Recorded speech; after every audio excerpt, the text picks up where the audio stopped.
Hello, everybody. I believe we're live, but give me just a moment to get oriented here to... Yeah, hello, everybody. I believe we're live now. Give me just a moment to get oriented. Yep, I think we got it. To Facebook Live. It's a newer platform for me. So, hello, it's Daniel Foor. It's 3 in the afternoon on a rainy early July day in western North Carolina. Traditional Tsalagi lands, and I'm taking a moment to share a bit in the next half hour, 45 minutes, whatever it might be. Some things I'm sitting with in this time of pandemic, and some teachings that will be a part of the upcoming series that starts next week that we're calling Kindling the Need Fire. And I'll give a little context on that name in a moment here, but let me access my notes so I am being at least a little bit coherent. Yeah, so first off, feel welcome to type in a question if you have it as we go. I want to talk for not more than 20 minutes or so. How are you? I know it's a funny interface and I can't really ask in a way that I get a response, but it's a moment where there's so much happening for so many people that it is a kind of question that I know I want to be asked. And so even if you don't have another living human to really ask you that warm-eyed, like, how you doing? Like, no, really, how are you? Maybe you can act as if you've been asked that by the earth, by your ancestors, by the spirits, so that you know that your own complicated, multi-layered experience still has space in the world, despite all the other things. We're doing okay here. Our family's okay. Sarah's well. Maeve's well enough. I mean, there's disruptions in life, but we're doing okay and glad for that. And we're, at least in the United States, which I know is different than a lot of places right now, what I'm observing is that we have at least 5 or 6 different intersecting big troubles. There's the economic meltdown, which some part of me is a little bit like, burn it the fuck down with the system, but that's also a kind of privileged, entitled stance. I'm not saying I want that for anybody, but I think that the system that is faltering is a problematic system. And yet, when things falter in the way that they are, it's the people who didn't have a lot of access to resources in the first place who bear the brunt of that. And so we're economically headed into really difficult times. Already there and no relief at all in sight. We're living through a pandemic. The pandemic is, as of recently, the cause of more death on Earth than suicide, which is a pretty big cause of death. And in the United States, at least, there's the highest rate of death of any country on Earth, and our complete failure systemically is a catalyst for just unchecked spread of the SARS-CoV-2 in a way that's it's killing a lot of people, and disproportionately people who have less resources, or Black, Indigenous people of color, bearing the brunt of that death. And so, but everybody is differently affected, and so we're in it in that way. It's a lot of uncertainty, and we are also seeing a uptick in awareness about ongoing, like centuries-long ongoing inequalities, violence, harshness toward Black, Indigenous people of color, in a way that, on the one hand, I do feel cautiously hopeful that systemic change, which is largely what's needed, can come about as a result of the protests and the increased awareness. So awesome if that is the outcome. And in the meantime, differently for Black people and other than Black people, it's super just fucking stressful. And it's a lot. And I don't mean to speak for others' experiences, but it's a lot. And so that's happening. And governmentally, there's tyranny and just a blowout of the systems here in the United States in a way that is really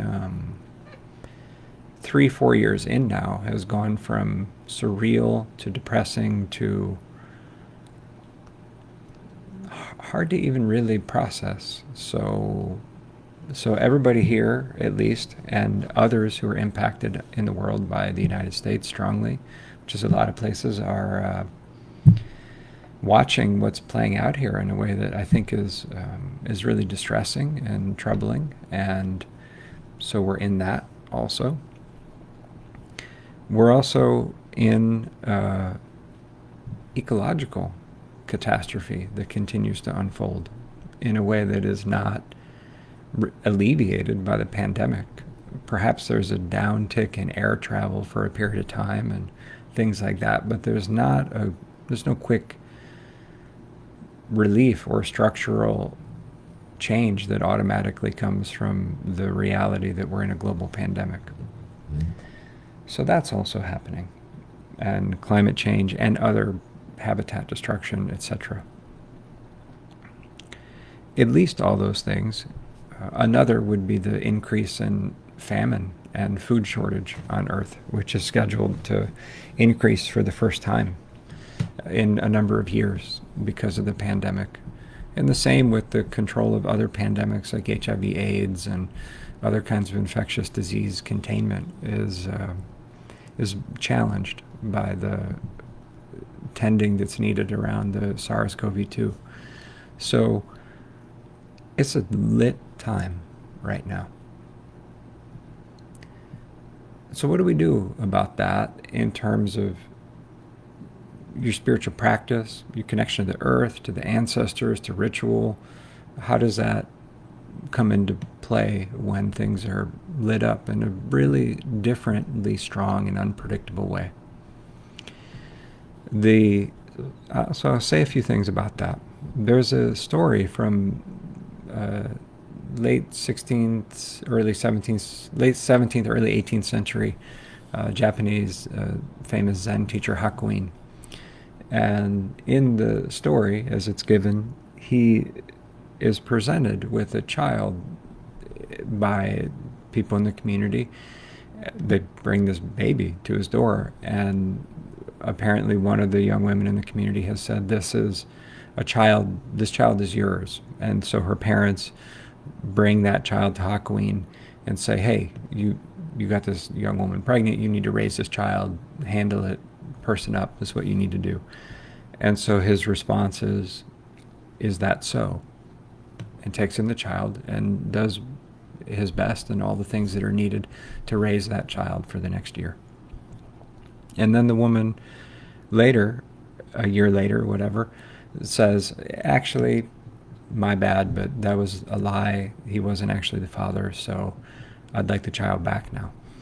And so the parents show up and say, hey, you're not actually the father. We need that child back.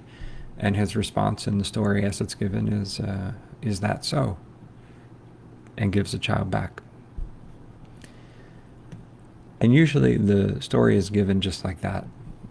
And that's how it came to me, at least, and just being around Rinzai Zen practice a little bit. And the way it lands for me in this moment, and what caused me to want to name it and bring it in here, is, okay, so we're in a global pandemic. Is that so? Okay, so school's canceled. Traveling is canceled. Seeing family is canceled. Is that so? U.S. citizens are no longer welcome in Europe or other parts of the United States. Is that so? Okay. That there are frequently now updates to reality that are hard to process completely, because each of them on their own terms is a quite big thing. And the quality of enlightenment, if you will, that's highlighted by this koan, at least as I understand it, which, is what it is the ability to accept things as they're coming. It doesn't mean in a passive way. It doesn't mean it's okay. It doesn't mean that we don't have all the feelings about it. It doesn't mean that we don't speak out about injustice or work to change those things.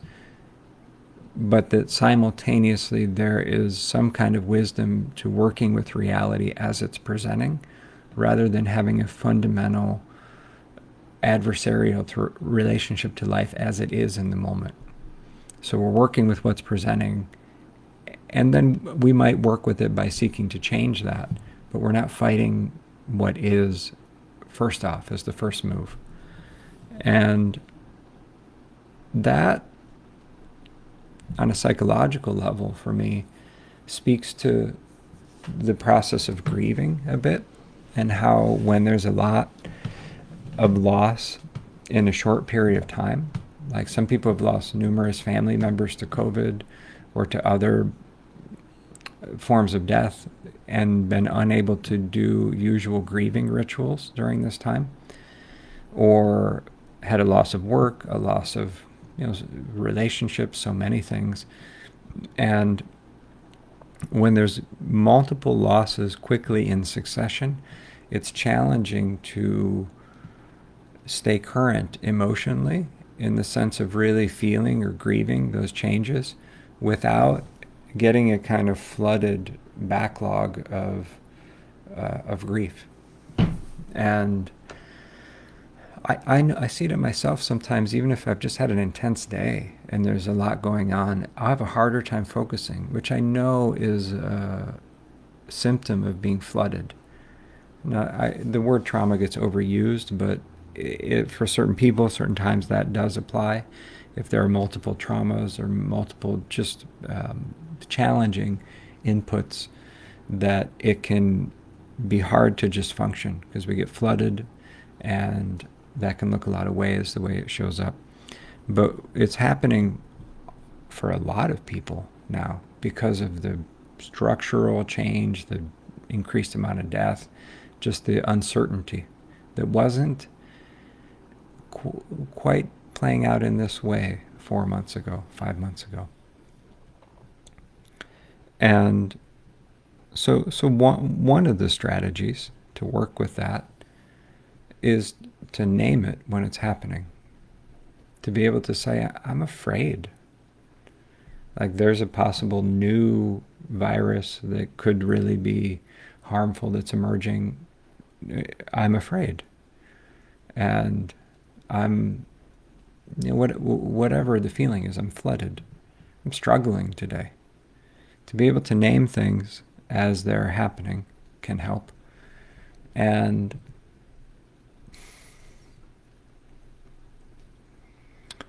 to know that it's okay and understandable and normal if you can't keep up with the processing of the intensities.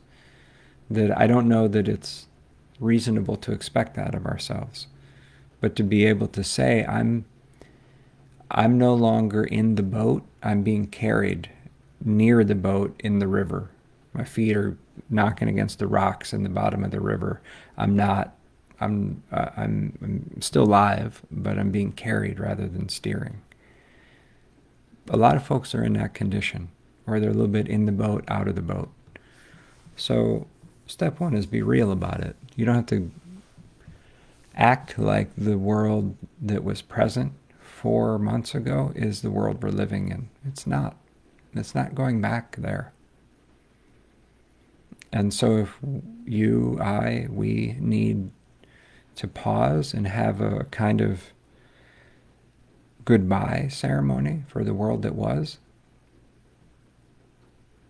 yeah, that's good practice. That's a good application of ritual skills to recognize that there's been a fundamental change of course. You can make a story about it, that it's good, bad, whatever. Nonetheless, it's what's happening. If we frame what is happening as a kind of initiatory process, not suggesting it has a guaranteed good outcome, not suggesting it's tidy, not even suggesting that there's anyone overseeing it. But if it's interruption or disruption of the trajectory in a way that we must yield to, then it's not a bad idea to apply some of the wisdom from more controlled initiations or more structured ones. And one of those wisdoms is that there's a period of real disorganization midway through, where you're not who you were, and you're not yet who you're becoming. So there's a need to have a mid-flight reorganization of the structure of the plane, which is unsettling and not always safe. Fighting it is less safe. So I'm suggesting that we recognize that the goddesses who are necessity and who are articulated in different traditions as in those ways, that we are in their house at this moment. And so we can fight it and pretend like it's not happening. And when we do that, we are saying to them, I need broken, please. I'm not willing to flex. Go ahead and shatter my life if you would. And it's a tougher trajectory to have it that way. So it's possible to say, aha, the conditions require flexibility. Sign me up. What's the new pattern? What am I being asked to do? And the answer might be silence. It might be like, be still. There's no answer available at this time. Okay, then we hold still. And, aha, I see a bunch of comments happening. Interesting. I'd missed those. Let me share one other thing, and then I'm going to hope to see some questions come through in the chat. Folks may know a specialization I've developed in the last 15 years is assisting the dead to become ancestors. So I'm a bit of a post-mortem doula, or someone who's not typically attending at the death of the body, but gets called in, or am assisting others in working with their ancestors. So it's not the only thing I do, but I ritually have developed a focus on work with the troubled dead.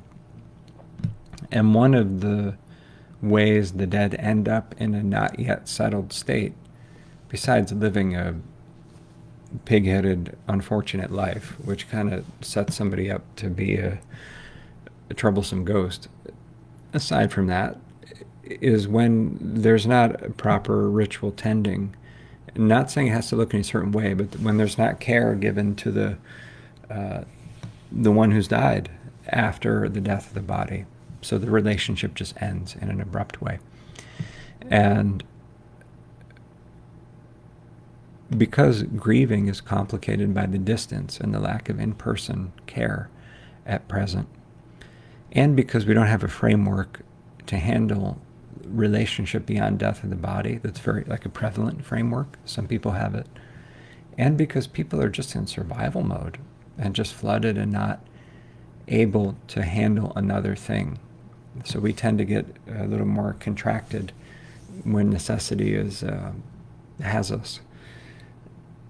It means that there's a real risk of there being an even bigger backlog of the troubled dead, and of a higher percentage of the ones dying now not being ritually cared for at all by the living, and so ending up in a ghost condition.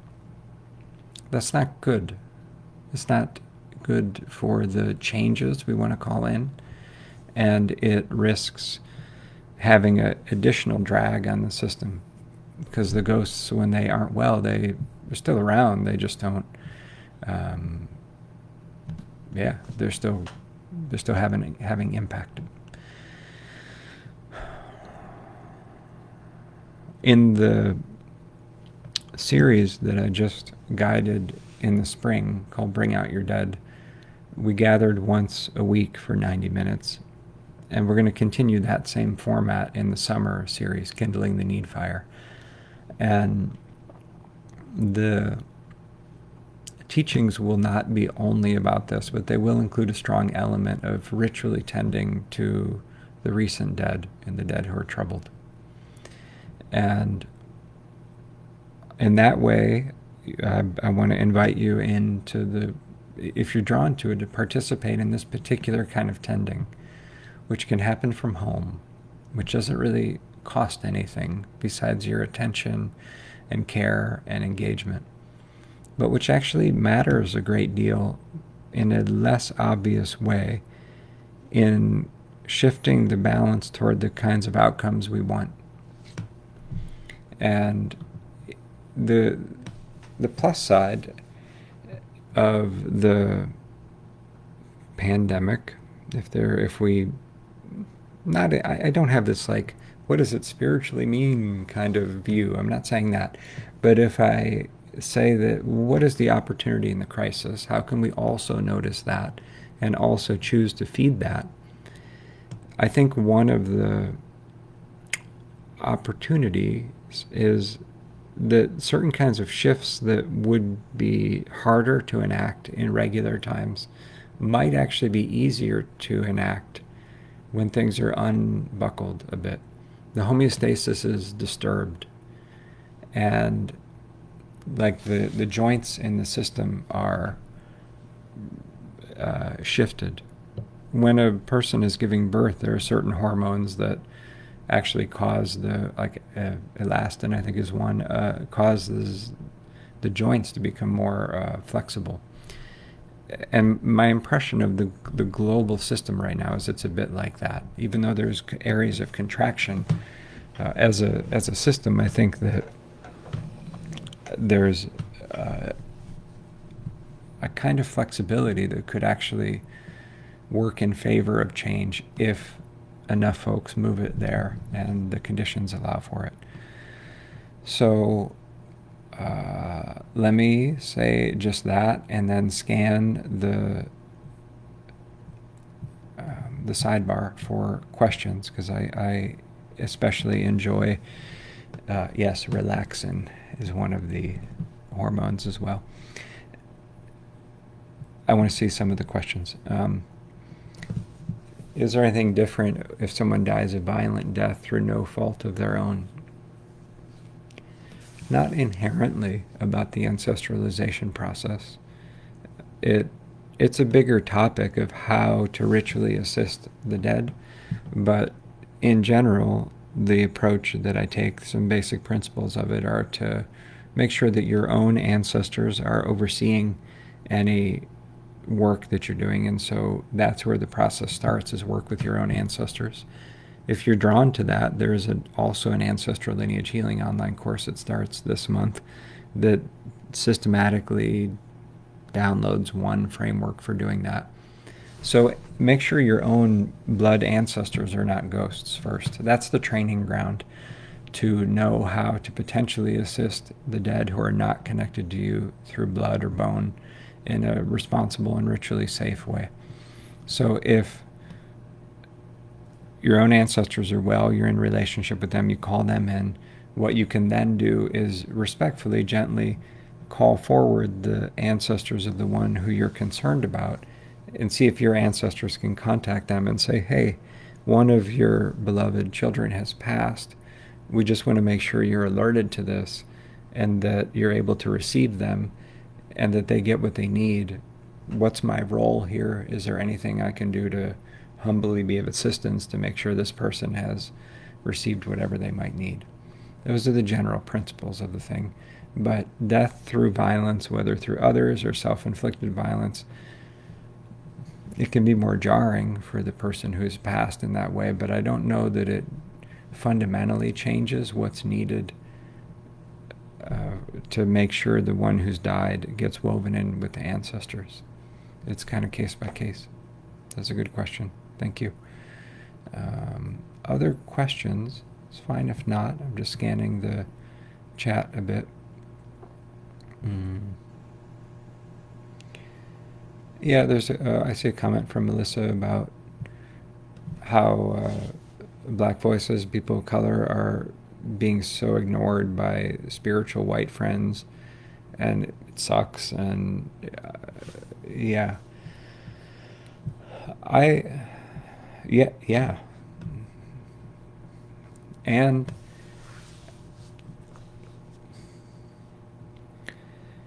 what to say?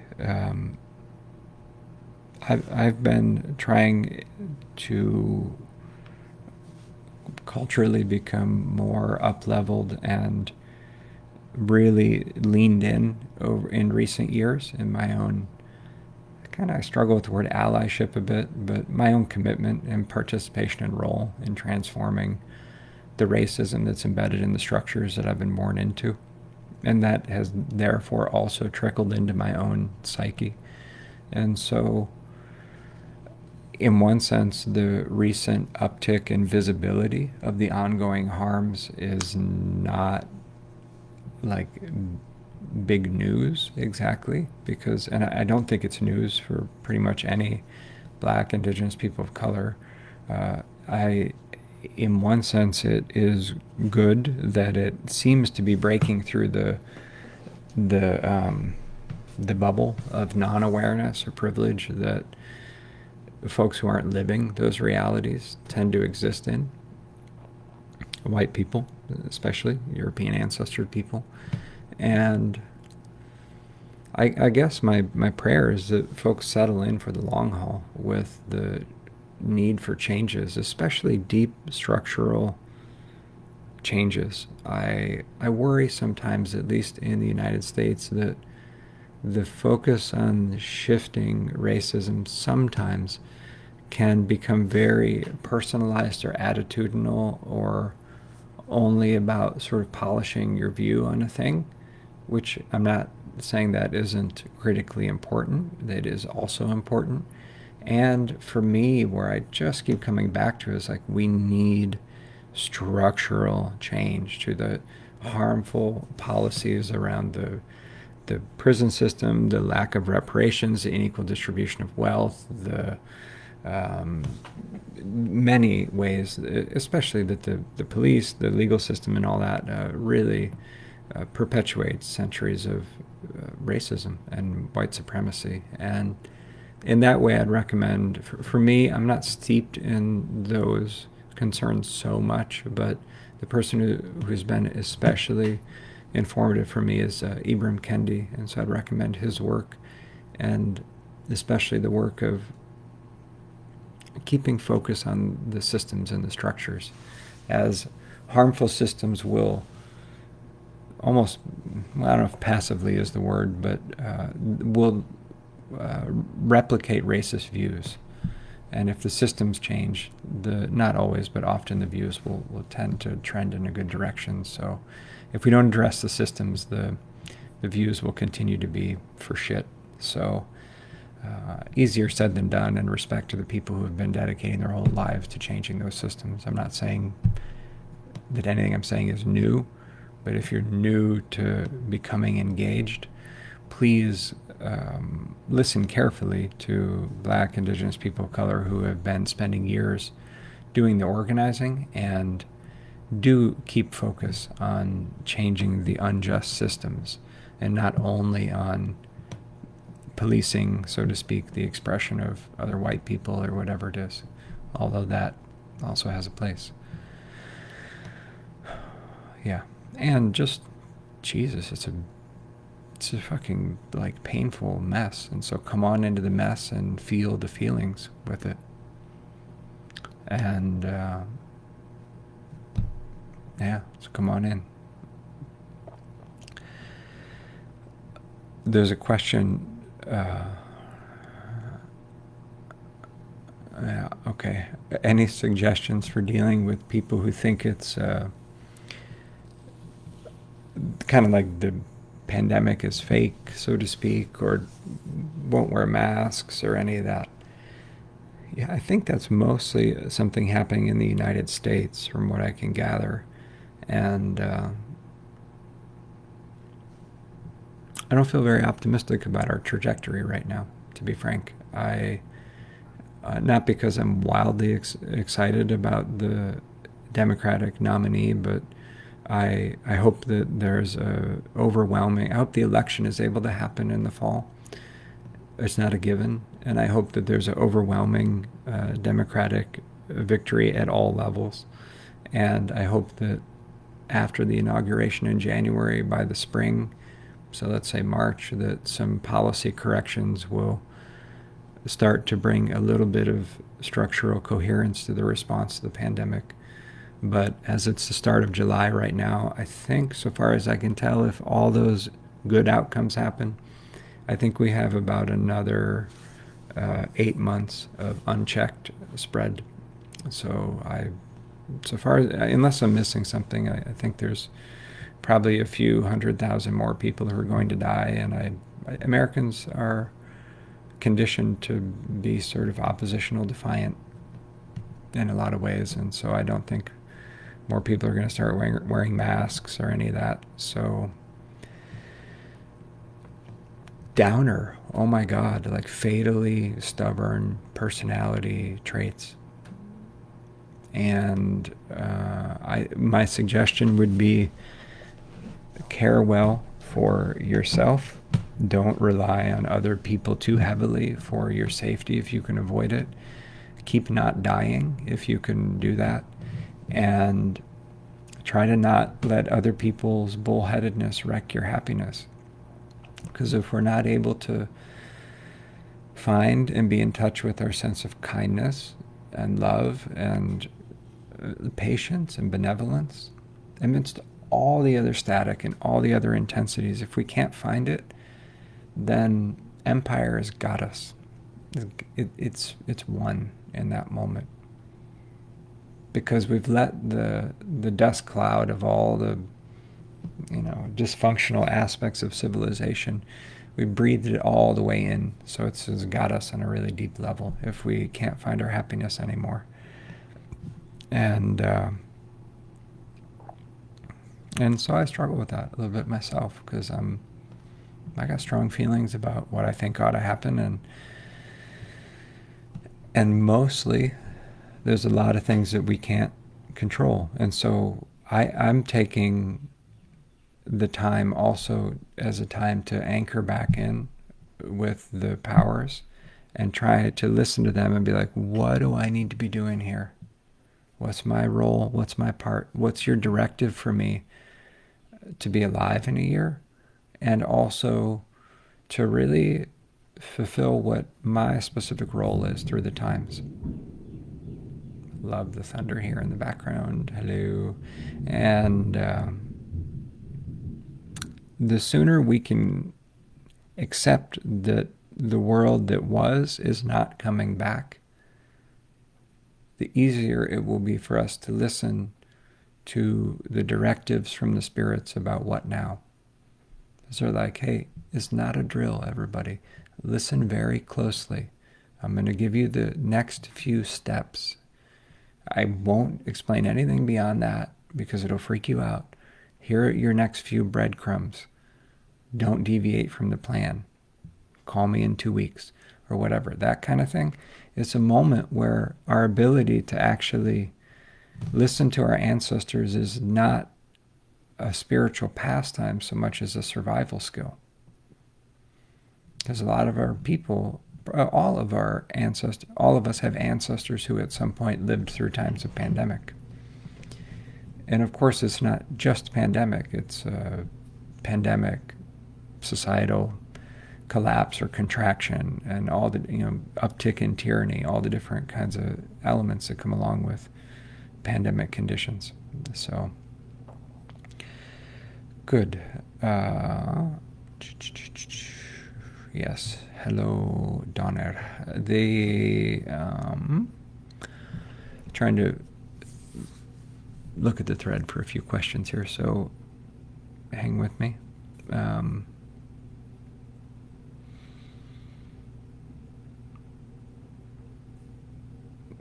there's a question of can one tend to the collective dead without having done the work with their own ancestors?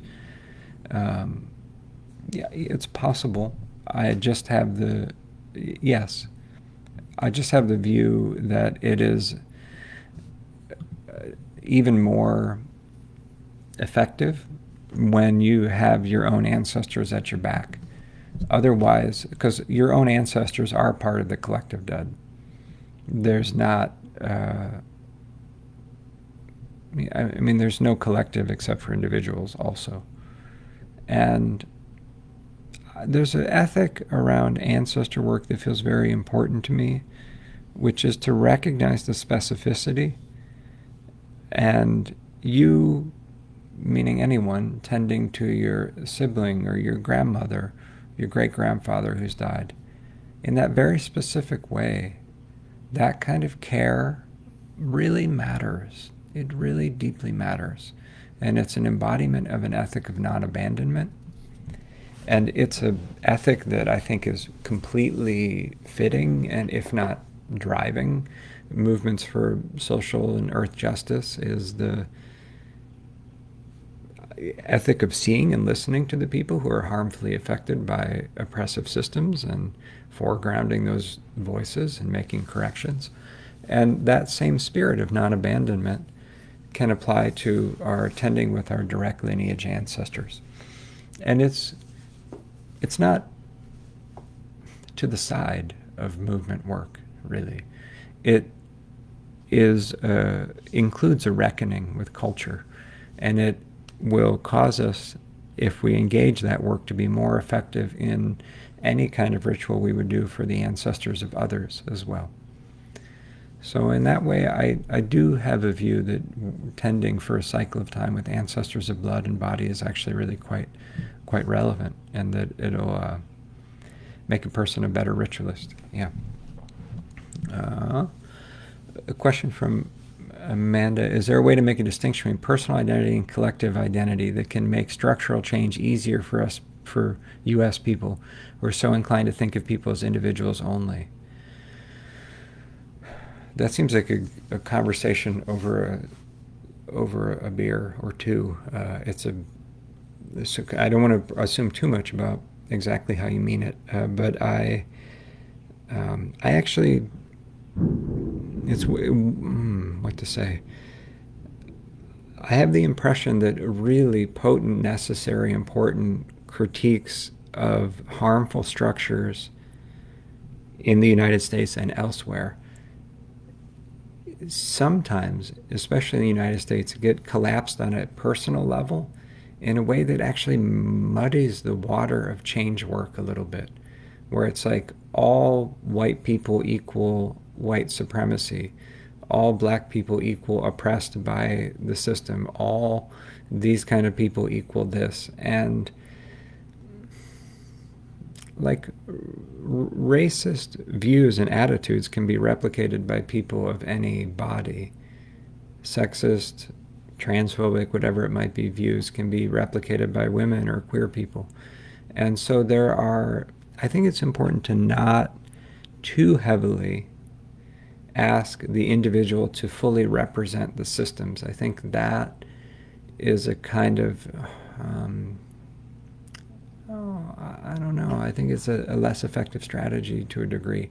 I'm not saying most people do that most of the time necessarily, but it's a thing that can happen in a way that I feel it takes the focus off where it needs to be, which is the systemic change.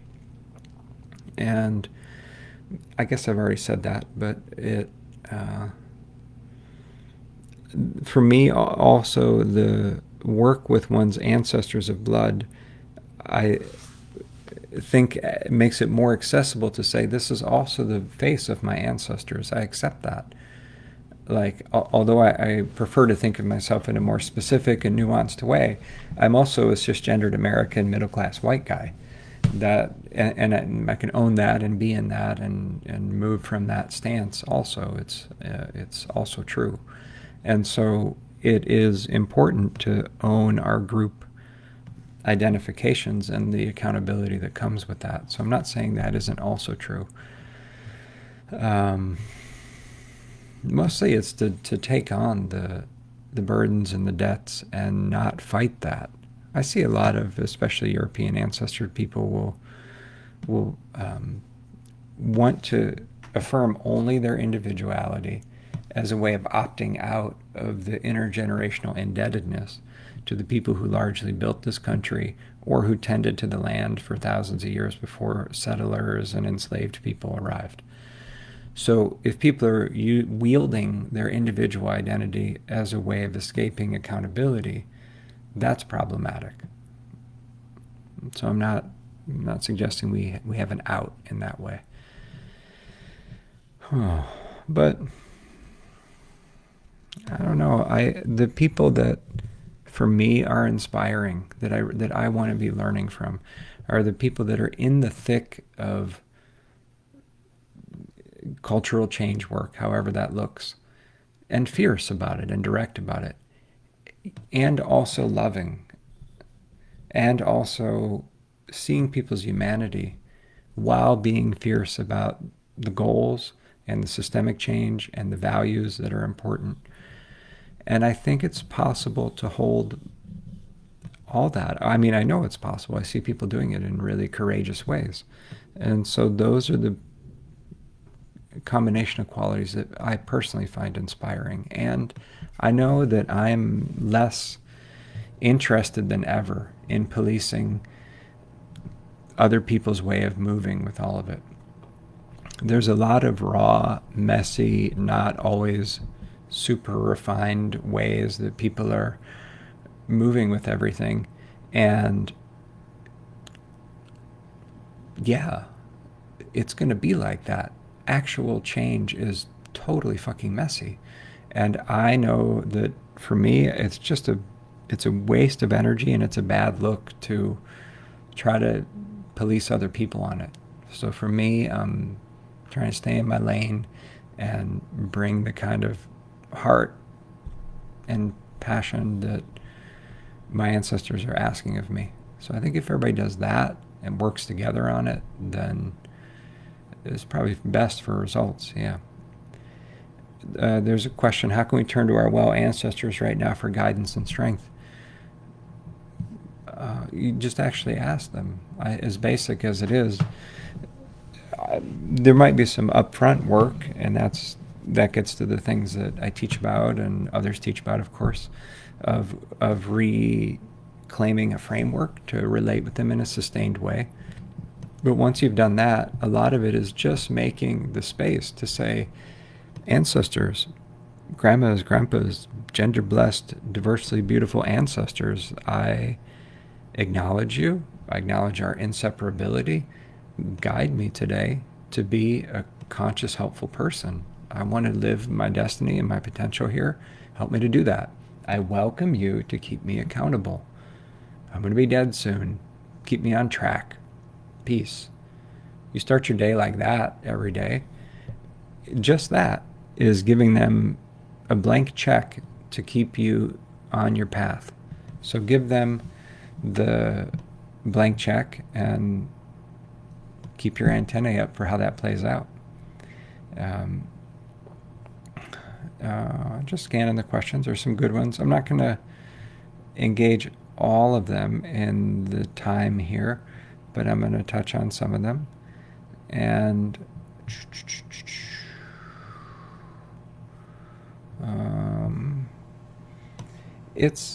look, I can't help but be a therapist. My therapist training really broke my ability to hate people at a certain point, because it just makes it a lot harder to be righteous, because I can see the layers of what people aren't saying sometimes and what's driving them to do things that I think are poor choices or whatever it is.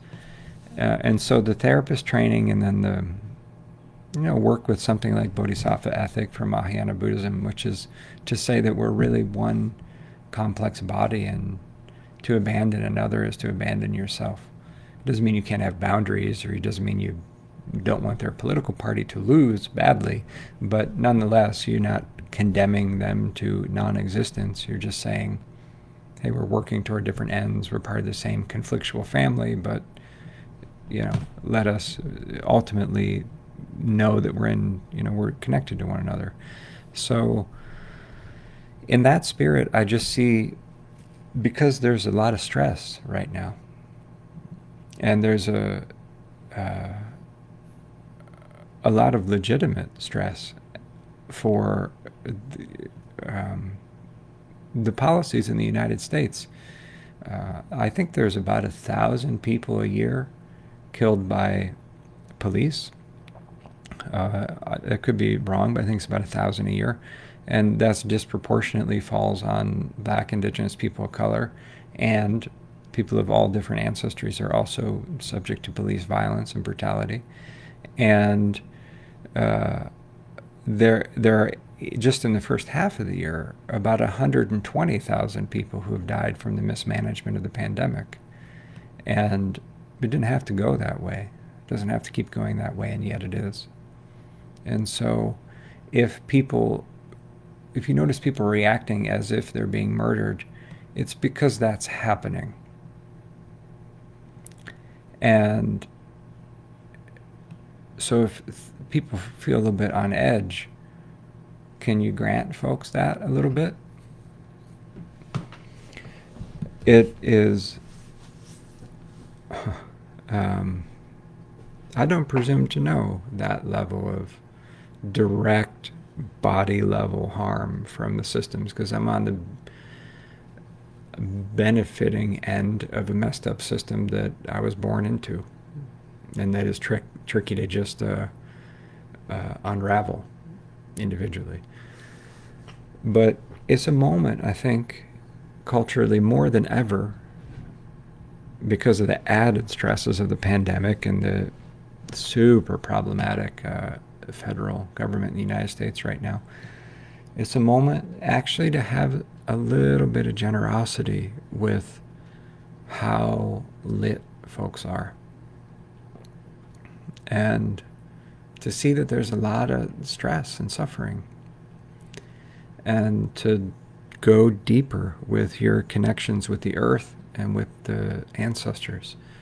We'll finish soon, but the last thing I think I want to say right now, and then I'll say a couple words about the course that's happening, is healthy culture comes also from the earth. And we want to be able to hold a vision of what we are calling in. It's good magical practice to not only be like, fuck the system, down with the bad things.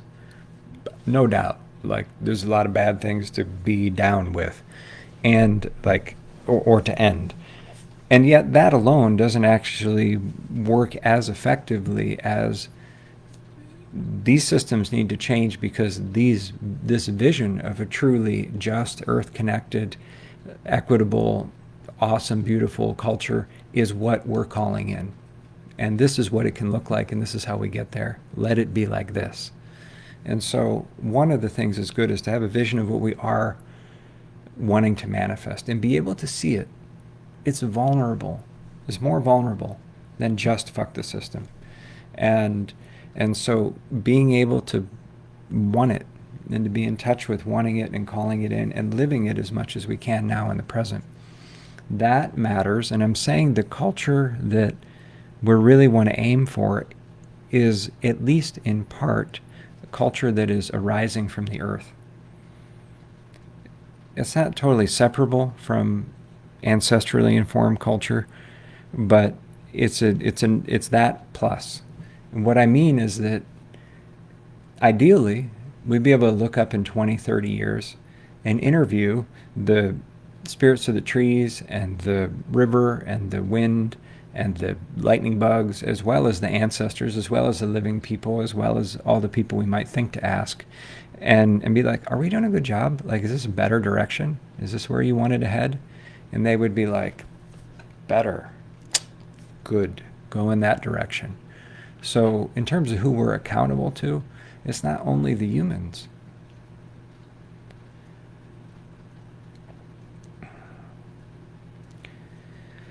Healthy culture comes from the earth also. And those are some of the people, the other than human people, that I believe it's a good time to be deepening with if we're not already. Because their voices are one part of the council of wisdom that needs to steer where we're headed right now. So if that kind of focus and ritual practice has interest for you, that's what we're up to. And the courses I'm guiding, that's what our team's up to at Ancestral Medicine. The series that starts next Wednesday, Kindling the Need Fire, is a 90-minute call once a week with 2 experiential practices, and you don't have to join live, but everything's recorded if you miss it. And we have people from all over the world, which is nice. And I try to not be too United States centering in the work. And I am glad that we have a extra call for folks in other time zones in Australia to meet up. It's guided by one of the folks who's trained in the work. And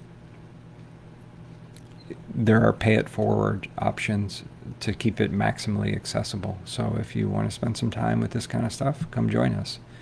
And if there's 2 other courses running on practical animism or earth reconnection and also ancestral healing. And we have a lot of scholarship options for those 2. So that's what we're up to this summer. And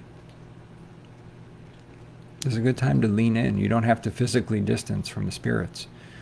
It's not all of our intimacy comes from other living humans. So respect to that, and also is a time you can go deeper with your practices and start to participate even more in stabilizing where we're headed. Because the challenge of holding the vision of where we're headed is a challenge I sit with, and I'll share it with you. So thanks for participating in that. And sorry if I didn't get to your question, if you asked one. And I am glad for the time today and for the rain and the thunder here and in the other places where there's thunder from folks on the thread. And sorry if I said anything that was off. I'm open to feedback on it. I'd rather crash around and try to speak to the cultural mess than to avoid it. So I'm learning like everybody else. Thanks to the spirits. Thanks to you all. I'm going to sign off now. Be well.